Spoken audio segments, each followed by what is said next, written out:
Hello, and welcome to the Space for Humanity sponsored Universal Inclusion podcast. In this initial series, we're amplifying voices of diversity in the space industry, listening to the many paths there are to take, and learning lessons of how to overcome both professional and personal barriers. Hi, I'm your host, Aisha, and I'm the founder and CEO of Universal Inclusion, as well as the Director of Programs at Space for Humanity.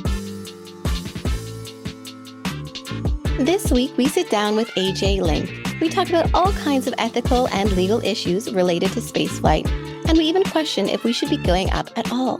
AJ holds a Juris Doctor from the George Washington University Law School and a Master of Law in Space Law from the University of Mississippi. He was the inaugural director of the Center for Air and Space Law Task Force on DEI and is an adjunct professor of space law at Howard University School of Law. AJ is notably the human rights and policy lead for the Palestine Space Institute, which he helped co-found, and is a founding president of the National Disabled Law Students Association. AJ is openly autistic and actively involved in local, national, and international social justice movements. He serves on several advisory boards and steering committees that focus on building a better future. Welcome to the podcast, AJ. Thank you so much for having me. So tell us, what initially got you interested in the space industry? So I've always been interested in space, growing up, looking at the stars, being into Star Wars, Star Trek, all the space-themed things. And I actually wanted to be an astrophysicist, but I wasn't great at Chem 2 in college, so I couldn't be an astrophysicist. And then I went to law school, which is very different, and I found space law, and I was like, well, this is a really cool way to still be part of the space industry and the space community, even though I didn't get to do what I originally planned. So finding space law was amazing because I wasn't exactly sure what I wanted to do as I was nearing the end of law school. And I was lucky enough that I found the space law community and I was able to build a career from there. But I've always loved space, always been interested in space, always been in awe of the infinite vast cosmos and things like that. Excellent. So a lover from an early age. Yeah, I was really fortunate to grow up in a place that didn't have a ton of light pollution, so I could still see the stars at night, which was really cool. I don't get to do that much anymore now, living in a city with lots of light pollution. But yeah, if anyone can go out to a dark sky park or something like that and really look up at the sky, I think it's one of the most amazing things you can look at. Oh, absolutely. Something that really has changed for me moving to Egypt is the light pollution is so low. And I've really lived, well, in cities a lot of my adult life. And so it kind of like hit me that all of a sudden I could see so much more. And it just became so much more, I think, interesting for me to just be able to at any time look up and see the cosmos. Yeah, I'm so jealous. I live in Washington, D.C., and there are lights everywhere. There are a few dark sky parks a couple hours away. But yeah, I would love to plan a trip to like somewhere out in the desert, like the Grand Canyon, where there's almost zero light pollution, and just be able to look up. And yeah, all those cool pictures you see of the center of the Milky Way, I want to be able to see that one day. Yeah, that sounds like fun. So one thing I noticed when I was researching for our episode and digging into your background, I noticed that you are extremely involved and extremely busy on a lot of different projects. Most recently, you've signed up to be part of the Inclusion Council at Space for Humanity, linked to one of our projects doing an audit on accessibility and inclusion in the Citizen Astronaut Program, as well as the organization as a whole. So what drives you to be so active in the industry? I think for me, for a long time, the space industry wasn't very reflective of who I was as a person, both the values that I carry, but also the identities that I carry. And obviously those two things are intermingled. And I think it's really important to make sure that the space industry, but also just like life in general, is reflective of the things that I care about. And I have a lot of trouble saying no to things. It's one of my flaws, but I figure if I have the time and capacity to try to shape the world to be better and more inclusive and more accepting and accessible, like why not do it, right? Why not try to make a better world and better future? One of the phrases that I think about a lot is society becomes great when people plant trees whose shade they'll never see. And just thinking about creating that foundation and that fertile soil for people who are way more brilliant than me, way more talented than me to be able to build a better world. And I think, the small thing I can do is start to build that foundation, that platform for better people. Wow, that's beautiful and so important because we're just at the beginning of the space industry taking shape. One thing I noticed, the through line with all of the work you're doing, a big part of it is about accessibility and inclusion. Can you tell us a little bit about the barriers that you saw in industry along the way? Yeah, I think just because of both my educational background, but also my advocacy background, I have really been focused or, come up focused on disability inclusion, which for me turns into this concept of access and accessibility. But as I've grown and learned more and done more, I've come to realize that access is so much more, and that, to your point, there are so many different types of barriers, whether they be physical or metaphorical or social or what have you, that keep people out of industries, keep people out of physical spaces, keep people out of environments where they potentially want to be. And so for me, the through line is always trying to make sure that whoever wants to be included in a space has access to that space with as few barriers as possible, hopefully no barriers. And I think, when I talk about that, I always say, just because you make a space accessible doesn't mean people will come or will want to be there. And that's okay, right? We don't want to force people to be in places they don't want to be, but we really want to focus on who is not having access to a space that wants to be there, and what are the obstacles that are preventing them from accessing that, and what can we do to break those barriers down so that we can have a diversity of people, a diversity of ideas, a diversity of thought, a diversity of experiences that are really reflective of humanity, because humanity has so many different experiences, perspectives, and things like that. And we want to be able to include those when we're making decisions that will impact the future of humanity, like when we're working in space. Exactly. When I was working in the corporate world doing I always made it a point to share with leaders in companies that the importance of laying the groundwork, having inclusion inherently in an organization, accessibility already baked and built in, and not waiting until someone shows up because that does not feel good. That is the absolute opposite. And I think that a lot of places are hesitant to do inclusion because they're like, well, we don't really need it right now. And, taking people through the theoretical, okay, let's say XYZ person needs XYZ accessibility. How long would it even take you to be able to do that for them? And how would that feel for that professional? How would that play out? And so I always advocate that the work has to be done way before it's even necessarily needed. Yeah, I think that's the difference between being accessible and creating an accessible environment that's truly focused on accessibility as a practice rather than adjustments or accommodations. There are different words in different places where you have to specifically tailor something to an individual, which can make them feel elevated, isolated, exposed, different. So like thinking about how you can create a space where people are comfortable enough to be themselves without having to, quote unquote, be the one or be exceptional or something like that. I think about, how this conversation can translate to previous work environments where maybe there was only one type of bathroom instead of different types of bathrooms for different type of folks who need different types of things, or no nursing area for new parents, right? And how a lot of places have started to build those things in and it makes the experience better for everyone. They don't have to go and ask, or to your point, they don't have to say, why isn't this there, and wait for however long it takes to build the necessary infrastructure, create that environment.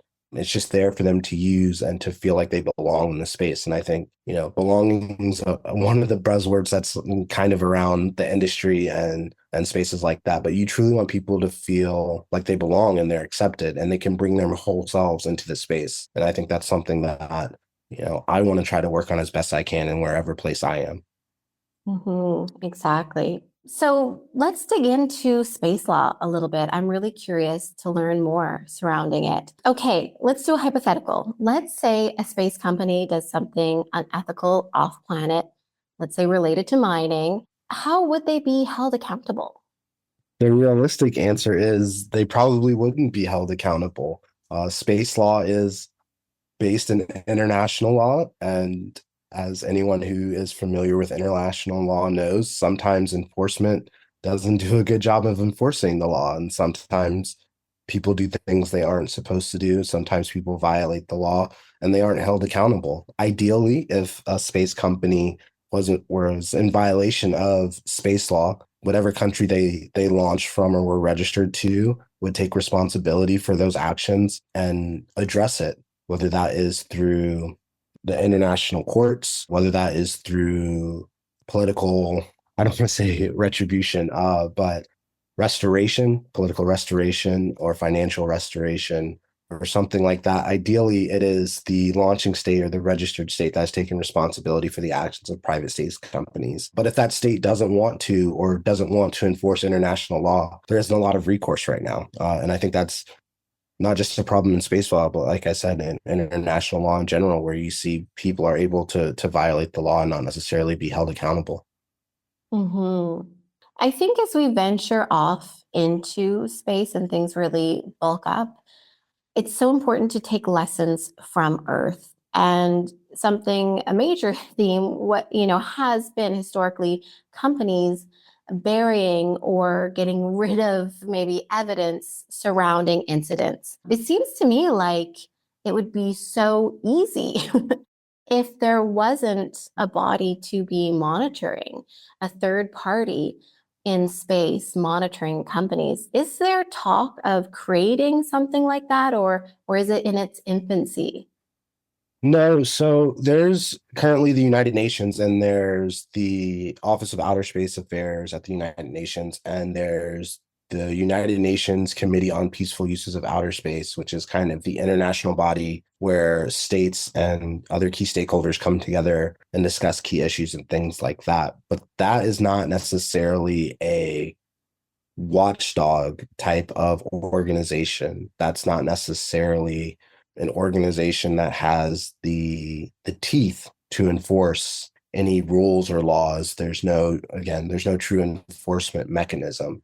As far as conversation about creating something like that, I don't think that is where the international community is right now. You're seeing a lot of partnerships like the Artemis Accords or the Russo Chinese lunar base, and you're seeing these different, I guess, amalgamation of states who are crafting space practices and how they want space to be, but they aren't necessarily talking about independent or outside or third party watchdog organizations that are going to make sure that these things are enforced. They're very much saying that we will enforce these things ourselves. We will decide what is a violation of the law and what isn't. And if you are one of our allies and you agree with us, then things are okay. And if you're not one of our allies and you disagree, well, there's no real enforcement mechanism.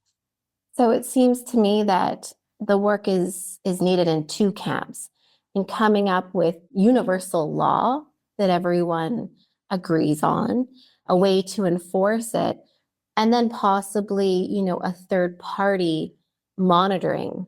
Now, if those things aren't in place and companies are saying, oh, don't worry, trust us, we're going to do great, we'll self monitor. But historically, we know self monitoring, not the best.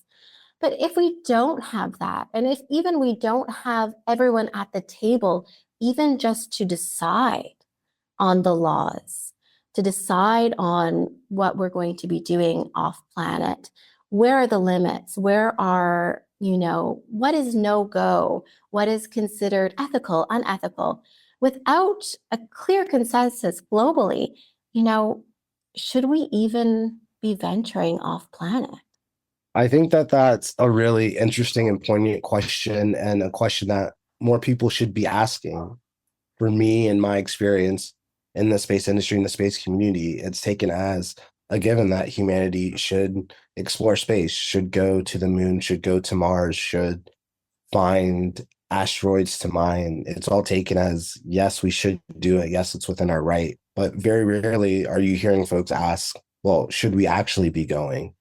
Is it right? Is it ethical? What are we doing in terms of creating systemic imbalances, financial imbalances, right? The people who have the technological capability and the financial capability to do these things, because they are very expensive, they are very technologically sophisticated, are the people who have historically benefited from the exploitation of the people who don't have the resources to go to space right now, right? Is it ethical to continue that pattern?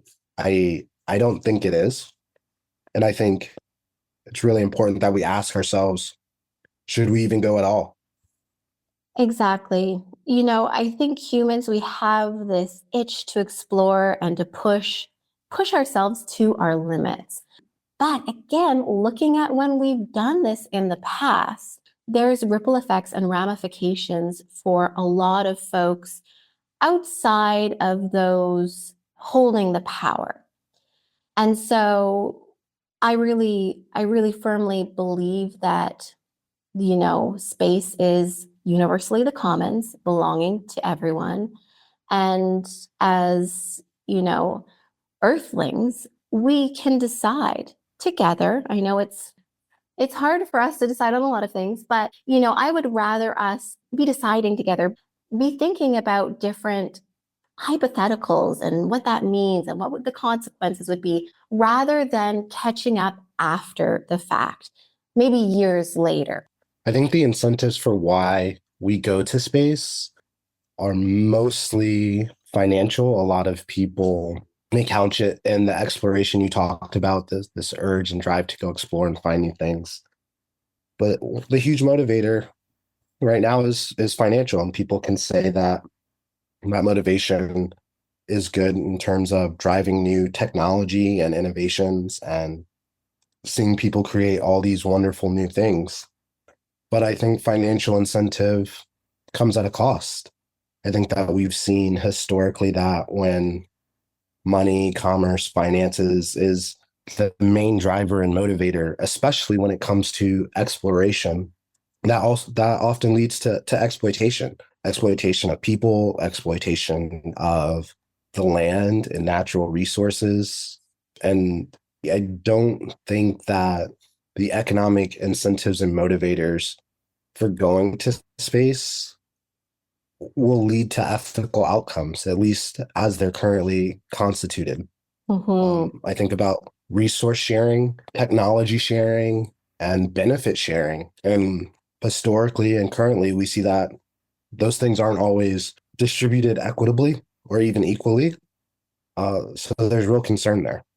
Exactly. And the space industry, when I found out that it was poised to become a $1 trillion industry, and you have only a few players in the game, that's when the alarm bells went off for me in terms of, okay, where are we as a global community in indecisions related to this? Because I have a sneaky suspicion that if someone goes off, let's say does some mining, collects some resources, brings it back, I don't think it's going to be okay, everyone, let's do some direct deposit. Everyone's getting a cut. I just truly, I don't think that's how it's going to play out. And so, I think there's a lot of conversations about equity, about resources that are universal, and how, as a universal community, we want to be approaching all of this. Yeah, and I think you've seen attempts to do this. If you look at the Moon Agreement, which is one of the five main space law treaties, There aren't a lot of countries that have signed on to it and enacted it, but it talks about benefit sharing and resource sharing and this different perspective of what it means to be truly global in terms of how humanity is going into space. But to your point, that's not really how it turns out in practice. That's not what's going to happen. We aren't going to find some, I don't know, magic substance or material or mineral or whatever and equally share that throughout the world. A lot of people like to talk about the shared benefits of space exploration historically and how we have things like cell phones and GPS or satellite positioning or satellite communication, satellite TV, whatever, satellite radio, like all these different things, right? But while some of those benefits may be shared globally, the financial impact of those technologies is really centered in just a few places. There are very few Absolutely. places that are benefiting financially from all this technology. And so it's hard for me to believe that that will change magically without us actively saying that we need to have different priorities, different incentives, different infrastructure in place to protect people and make sure that we are equitably distributing these resources and benefits. Exactly. It trickles down, but it is a very slow trickle to underdeveloped parts of the world. I'm in Egypt, and before our interview, I raced to the store to top up my internet. Okay. Now I pay more in internet to be able to have these calls, to connect to, all the work that I'm doing. But I pay sometimes so much in internet that you could actually rent an apartment for the equivalent of what I spend on internet in a month. So that is so unfair. The average person cannot access the internet. It is just so far from being globally benefiting everyone. So I really think if we're not able to really share now, I don't know. But let's be optimistic, AJ. Okay. Let's say that things shake out. We have a lot of people internationally bringing in smaller players to the table in a perfect world. Okay. What is your vision for the future of space?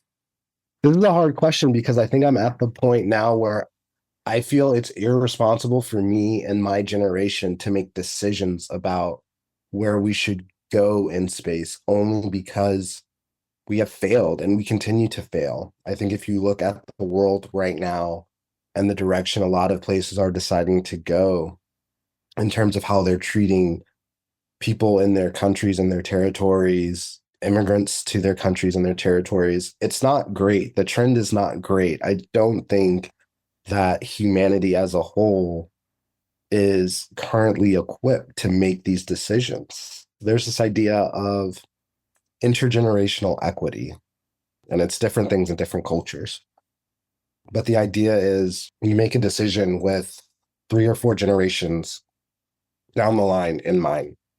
And as I think about that, again, I don't think that we are currently equipped to make those decisions. I don't think we have created a world that is capable of sending humanity into space and not having negative repercussions of that, whether that is a long-term presence in space, whether that is extended commerce with celestial bodies and the expansion of capitalism beyond just Earth, which sounds frightening and terrifying based on how we've treated our environment and our natural resources. So I guess being too into my work and the things that I've read and researched, I don't think we should be making that decision at all. So I don't know if I have a grand, beautiful vision about what humanity should do in space because I don't view humanity as mature enough to go into space, at least at this moment. Mhm. The motto for Space for Humanity is to space for Earth. And a lot of organizations are looking at, okay, if we're going to be doing something in space, let's make sure we're doing it on Earth first. So if we're doing sustainable practice off planet, are we doing it on planet? If we are, promoting complete completely ethical practice off planet, are we doing it on planet? And I agree with you. I think that we have a long, long road to be able to have a firm basis and understanding of how we can be at our best on planet to then mimic and replicate and maybe go even further off planet. But it feels irresponsible to me to just say, oh, we'll do better off planet because it's a very, well, very isolating place. And, I just worry that it'll play out very similarly to how things have played out with exploration here on Earth, and there will be a lot of folks who might not have a voice who will be exposed to things that we're not even sure of what that will be. Yeah, that's actually something that I used to think and truly believe is that space allows us the opportunity to create new systems, new ways to be human, that are better than the ones that we currently have. And to your point, we can take those values, those ideas, and bring them to Earth. But it's gotten to the point where I don't necessarily think that's true. I think a lot of the major decision makers and people with influence and power in the space industry are trying to replicate the current systems, or even worse, remove some of the guardrails, saying space is an opportunity where we don't have to necessarily care about human rights, where we don't have necessarily have to care about ethical and environmental consequences. Something that I'm sure you've heard, being someone who's in the space industry, is people talking about these beautiful, majestic celestial bodies like they are just rocks on the ground that are lifeless, that are soulless, that have no meaning to anyone. I get this a lot when talking to not just people in the industry, but kind of people who are outside of the space industry or space community and don't think about space often, where they say, like, who cares about the moon? It's just a rock, And to me, it's like the moon is one of the oldest cultural resources that humanity has ever had. The moon is our oldest friend. The moon has guided our ancestors for millennia. Like the moon was there to comfort us at night before we knew how to build shelters and fires and things like that. And yet people are acting like we shouldn't respect that. We should have no respect, or it's like mysticism, or something derogatory in terms of spirituality or religion. And it's like, no, this is collective human culture. I know we're into February now, but the Lunar New Year just happened a few weeks ago. That is something that is cherished by millions and millions of people. And there are people who are like, it's just a rock, right? Who cares? Who cares what we do? Who cares how we impact that? Who cares about the desecration of that space? And to me, that's really heartbreaking. It is. And it's the majority of people around the world that have a connection to the elements and the environment in a way that, the Western world has pushed aside and potentially forgotten. So I was raised in northern Alberta, Canada, and in a predominantly Indigenous community. And we were taught that everything has a spirit to it, like absolutely everything, and how you respect it. Picking flowers or just absolutely everything has to be respected.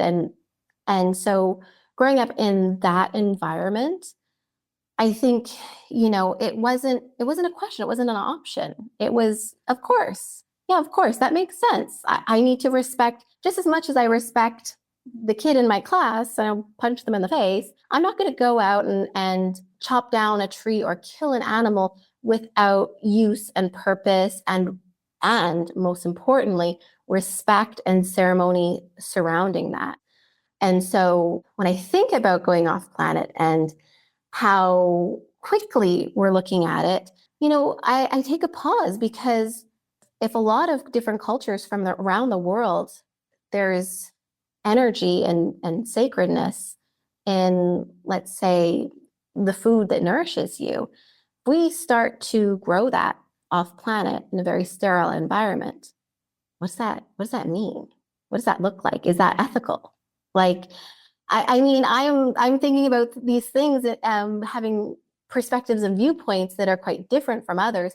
But I really worry that in the space industry, we've just got a ton of engineers with a very similar background, with a very similar history, just forging forward. And I really want folks with different perspectives, different, historical perspectives and cultural perspectives in the room to just add in like, hey, what about this? And what about that? And have you thought about this? And what about this practice that we've done for a millennia?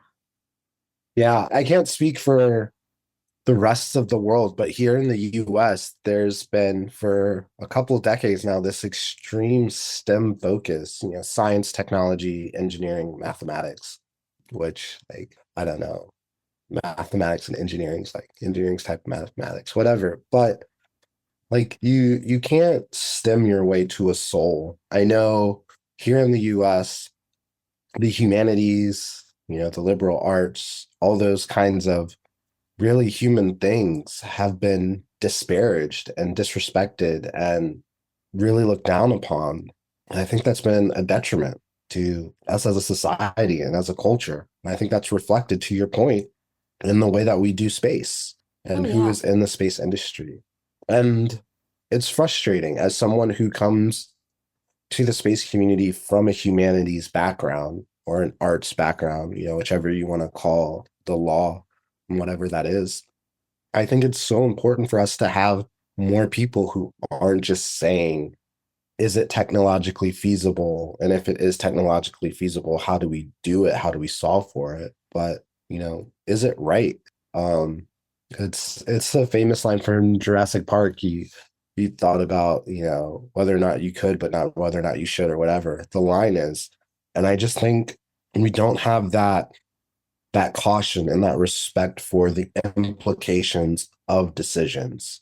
And I wish that the space industry was able to take more of a pause when we're making decisions to think about the long-term ethical and societal implications rather than just is it technologically possible. I also come to the space industry from an arts background. And I mean, even taking my degrees, thinking back on it, I mean, the arts buildings had asbestos like for years, and they would just like slowly cut it out, slowly but surely. And then, the business buildings and the engineering buildings, gorgeous, chef's kiss, marble, looking good.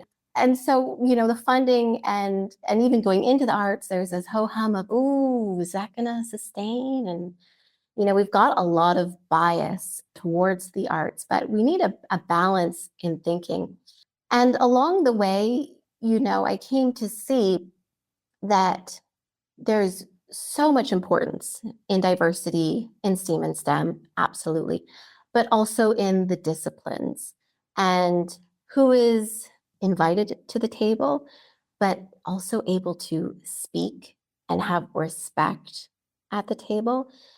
And so I think that that's really why I feel it's important to be opening doors and shedding light on this at this time before we're truly off planet. Yeah. And, I just think about talking about who's in the room, who's invited. Are you inviting people to a space where they can't access or there are barriers? Like, are you inviting them to the important conference, but they have to pay their own way and they don't have funding? And even with all the technological advancements, not even off Earth, but on Earth, you think about artificial intelligence and kind of the big hoopla around that in every space and how that's infecting the arts and the humanities in a really harmful way, in a really exploitative way. But you also think about who's being harmed by this technology, who's having their art stolen, who is losing jobs to automation, who is all this beautiful technology actually for? Who is it benefiting? Who is asking for it? And if you think about extending that out to space, who's going to benefit from all this stuff? Who is truly going to benefit from mining asteroids and mining the moon? Who are the workers going to be? There's a lot of There's a lot of talk of, oh, it'll be robots and we'll have the technology, but you still need humans to do the repairs, right? A mechanic is a job that is really hard to replace with automation. There are just some jobs that require human beings and human expertise. And when you think about really hard jobs, really difficult jobs, and really terrible, horrible environments like space is, it's oftentimes the most marginalized that are exploited to do those jobs. It's people who are maybe not necessarily paid a living or respectable wage to do their job. It's maybe people who are considered, quote unquote, illegal wherever they're working that are doing really important, vital jobs that are sustaining society. And like, who's going to volunteer for those jobs in space? Are they going to be paid well? Are they going to be compensated well? Are they going to have good life insurance because space is a really dangerous and deadly environment? What are their families going to do? I think about all those things, and I don't think there are good answers for them right now. And if there aren't good answers, I don't necessarily know if we should be barreling towards having those things be reality. And it's oftentimes, I find in the space industry, folks from backgrounds that are marginalized, communities that have faced barriers, because there's this like, I know what that means. Like, I know what that means to have family that have had these jobs that are exploitative. I know what it means when we go down all of these different paths. And as you stated earlier, we're recording in February. So we're hot on our heels fairly soon after the US inauguration of President Trump. And there's been a lot of uncertainty about protections and human rights, and DEI has become a really hot topic and stripped from a lot of different companies and government bodies, including NASA. But I just really want to stress that we're talking about humans. How are humans going to be treated? That is, if we put the exclamation point there and break it down to this is going to affect people, most likely marginalized folks, most likely, if we don't stand up to do something pretty close to what's happening right now. But this is a human issue. Yeah. And I think, going back to your point, there's a lot of emphasis on the technology and the science and the STEM of it all, but not necessarily the humanity of it all and what that means for us. What does it mean for humanity to become an interplanetary species? And how does that impact our values? How does that impact our culture? I don't have the answer. That's a very deep, serious question that I don't have the answer to. But it goes back to what I said and what you said. Like, I don't know that we should be doing these things without having more extended and robust conversation about how they will impact not just us, but the future of humanity and future generations. And I don't want to be part of the creation of new systems of marginalization and new systems of oppression. I don't want to be part of that. I feel that I am already part of it slightly in terms of just being involved in the space industry as it's currently constructed.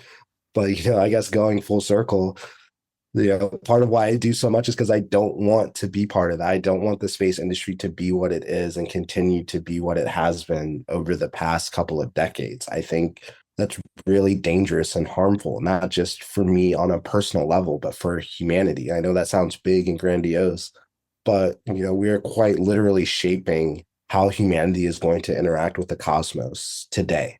And I don't know that a lot of people grapple with that or want to grapple with that. And I certainly don't think that the people who are thinking about that have the dominant voice or perspective in the space industry. And I think that needs to change.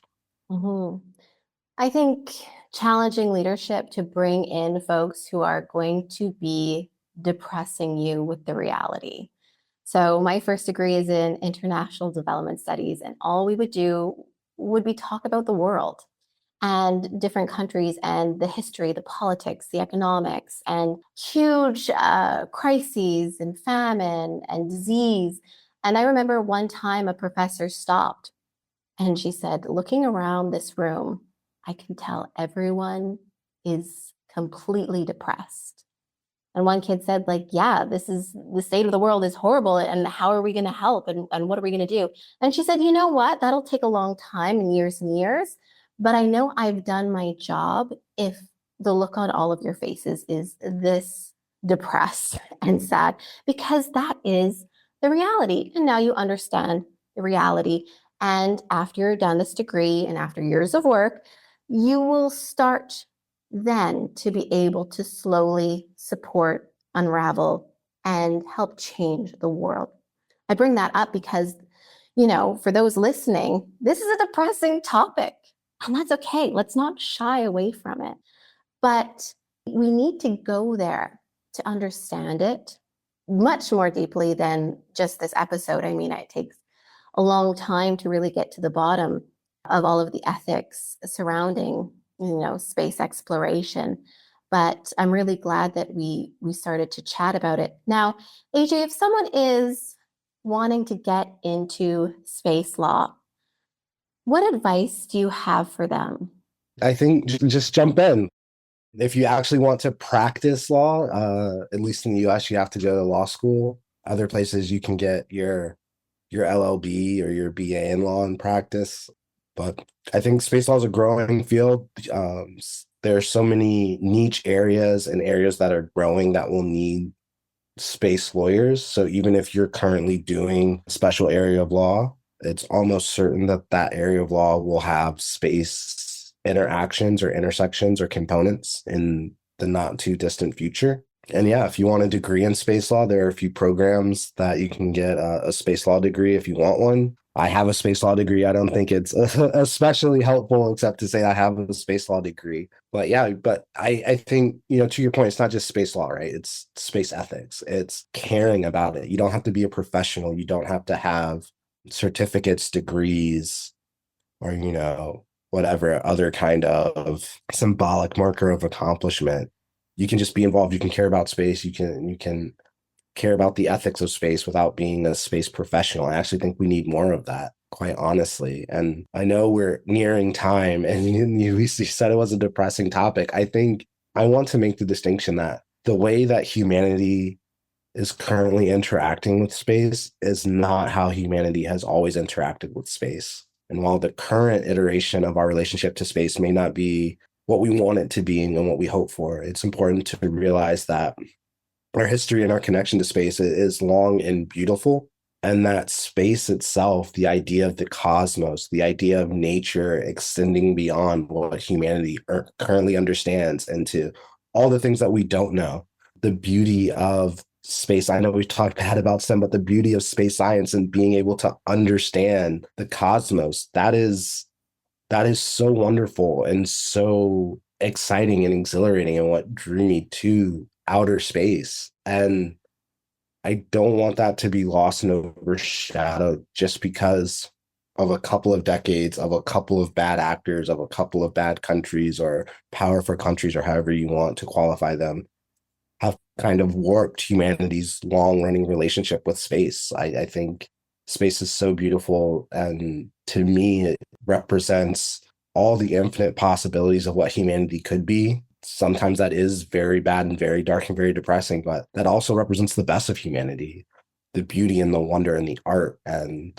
the awe, the ability for a human being to look up and be in awe of just existing in the universe is a feeling that I wish I could give to every single person, because it's one of the most beautiful things that I can feel. So I don't want us to end on it's all dark and gloom. There's still a lot of beauty and hope, even though we've spent the episode talking about how it's not great right now. Exactly. There is so much beauty that can come from this. And I just think we need to do the hard work of creating community to talk about it. And I think that this is one of the first building blocks, is just having these conversations. So thank you so much, AJ, for joining us, for sharing your perspective. I look forward to you continuing to be driving accessibility, inclusion, and space law in the future. Yeah, thank y'all so much for having me. I'm super excited and super fortunate and super honored to be a part of this. Appreciate, all the work that you do and all the different hats that you wear. And yeah, just thank you for being you.